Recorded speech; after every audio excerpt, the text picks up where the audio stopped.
Babel. Tips for outdoor video.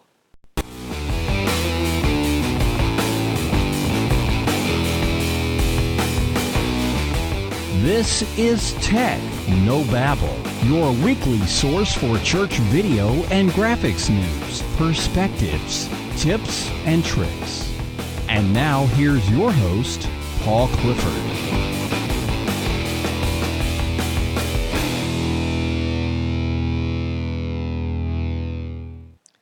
Hi everyone, my name is Paul Allen Clifford and I'm your host for Technobabble. I'd love for you to join the conversation, so head over to trinitydigitalmedia.com/contact, and if you're watching the video you'll see that I've got that in the lower third below my face here, trinitydigitalmedia.com/contact, and you can find all my contact information there, like the phone number 1-877-763-3246, 1-877-POD-ECHO, or you can just leave a comment there or email me, paul@trinitydigitalmedia.com. In addition, I literally wrote the book on using Twitter in churches, so you might suspect that I have a Twitter handle. Well, I do, and that is Paul Allen Cliff, PAULALANCLIF. Remember, that's the shortest possible way to spell all three of those. There's no E's. If that helps you, then there you go. So I'd love to hear from you, and we could interact. So first, I do want to talk about this. My pastor's book, What Life Are You Waiting For, looks like it's actually shipping a little early on Amazon. I'm seeing information today that some copies are starting to ship, and they should be in people's hands before the end of the month. So now's the time to order it so that you can get your copy as soon as it comes out, and you can say to people, yeah, I've already had that book. I know you've heard a lot of great things about it. Well, I've had it. I've read it. It's great. And I think that you'll be quite pleased with the results that you get. So head over to trinitydigitalmedia.com/whatlifebook, or just trinitydigitalmedia.com/whatlife, and that should take you directly to the place on Amazon where you can order your copy, and that will be, you'll just be happy that you did. Also, I want to thank viewers like you for supporting the show. You can do that very quickly and easily just by going to patreon.com/PaulAllenCliff, patreon.com/PAULALANCLIF. And that's a great way to support the show. If everyone that watched the show just gave $1, I could set up a much better studio and get you high definition streaming every single day, and that is something that I'd really love to do, so that you could get every last bit of information from this stream, and just know everything that you could know on how to do video, or use the web, or use particular software that we use in the church, etc. So head over to patreon.com/PaulAllenCliff today. So let's get started talking about doing video for an outdoor event. Now, every fall for the last probably 6 or 7 years, my church has had an event called Questapalooza. A couple of years it hasn't been outdoors, but generally speaking it was. So the first year we did it, we didn't do any live video on screens or anything, but in subsequent years we did. So here's what you should consider when you're doing video for an outdoor event, because whether you do live video like IMAG, image magnification on screens, or not, there are some things that are different from doing video indoors. So the first thing I want you to consider is the weather. During the summertime, things can get really hot, And especially, there are certain cameras that do not like heat. For example, if you're used to shooting with a DSLR, let's say you're just taking random shots and just for the future having something that you can compile into a video for next year's event or whatever, and you're using a Canon 7D, it's famous for being very rugged.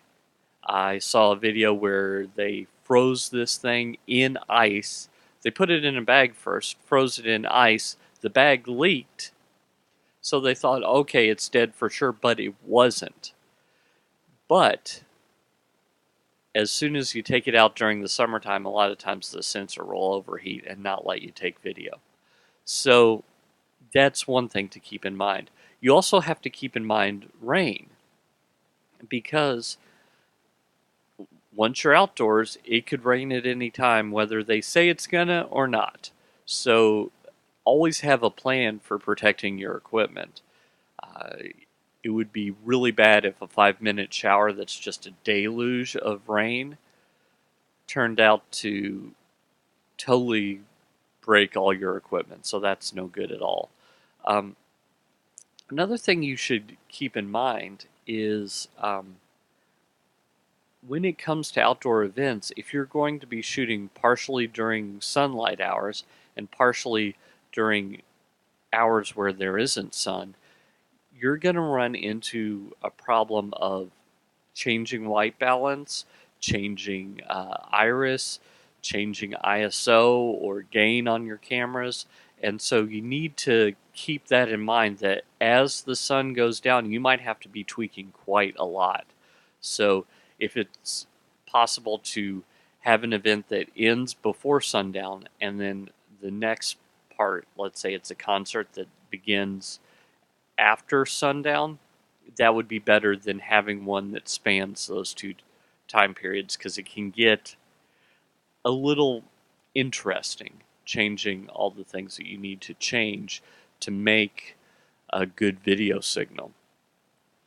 So those are kind of the things that apply across the board, but depending on what you're doing, you might run into some additional problems. First off, the sun is really bright. Now, you're probably thinking, yes, I know that. What you may not know is the sun is so bright that, well, first, you will get a very deep depth of field in your camera work. So, if you're planning on something more artistic, you like to see a shallower depth of field, you might need a neutral density filter. A neutral density filter, I like to think of it as sunglasses for your camera. So while you can iris down, you can turn the gain all the way down, you can play with shutter speed sometimes to get things. Ideally, well, there are going to be situations where even on an overcast day, you're going to have more light outside than you have inside. So it's really worth having a neutral density filter. The one that I use is actually a variable neutral density filter, so I can go from just a little bit of shading to a lot, depending on the time of day. So I would keep that in mind as well. So also remember that if people are running these cameras, people are susceptible to weather. So if it's a sunny day, sunburns, something to consider. If it's a hot day, you might run into a problem with heat-related injuries. So keep everyone hydrated. Plan on giving tons of breaks, things like that, to help people through the challenges of shooting outdoors. Now, going back to the sun, let's say that you're planning on doing an outdoor event during daylight hours, and you think, oh, well, we'll just do IMAG for this concert. I'll bring my projector. It's a really powerful projector. It's like 20,000 lumens. I'll bring that projector outside and then we'll use that. That's not going to work, because remember, the sun is really bright. So no matter how bright your projector is, the sun will win in a battle against it. Also, if you have displays that you're using to have a preview and program monitor and such, let's say you've got a video switcher, you're going to run into a problem too that the sun could wash those out and make it difficult to direct, because you won't be actually able to see what the image is. So that's something else that you should consider. In this case, I think that I would recommend renting a live truck or a live trailer, and also renting an LED screen. Now you're talking a lot more money, but you're going to get a much better production from this rented equipment that, for example, the live truck will be dark on the inside, so you won't have issues with glare or anything affecting how you use your switcher. The lights on the buttons on a lot of switchers would be just totally washed out by the sun. Or the displays that you see for your for your switcher, your preview, your program, your source monitors, etc., would be washed out by the sun. And everything's going to be hot. It's going to take a lot of time to tear down your setup and then set it up and then tear it down again to put it back where you found it. So renting a truck may be a better way to go about things, in that you'll be able to just set it up and then tear it down, and the person you're renting it from will take it all away. So that's a better way to do it. As for the LED monitors, now we're not talking about backlit LCD monitors. We're talking large screens composed entirely of LEDs. They're the ones that you see as moving billboards, typically on the side of the road, that at night they seem pretty bright. During the day you can read them no problem. Those are LEDs. And so you want to rent something like that. And shop around. And make sure you get what you want. Make sure you get the size you need, etc. Because there are people that just drive around with these LED trucks, and they go to events, they raise the LEDs, and then they show whatever you give them, and then they lower the LED thing because it's on like a telescoping arm, and they lower it, unplug, and drive on to the next event. So it could be that you just need one of these, could be that you want two, maybe even three or more, but that is a way to make sure that what you're showing is actually seen. Now, it's possible for very small events to use something like an LCD or a plasma screen, but if you've got a shiny display, remember, it will help the black levels that it's shiny, but it won't help because you've got the sun and all its natural light. So you've got to be careful about that. You might need to actually shade these displays, put them underneath an awning, put them underneath something so that they are more visible. But that's not going to work in a 30,000 people event. That's only going to work in a 200 person event, which actually works out well because the 200 person event is going to be small enough that maybe you can get away with a smaller display. So those are some of the things that I've seen in the past that are helpful.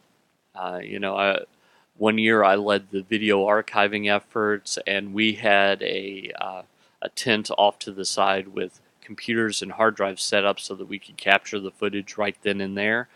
Very helpful, because they wanted a retrospective video. The pastor and all wanted a retrospective video by the following Wednesday. So the fact that it was all captured before the event was done was very, very helpful.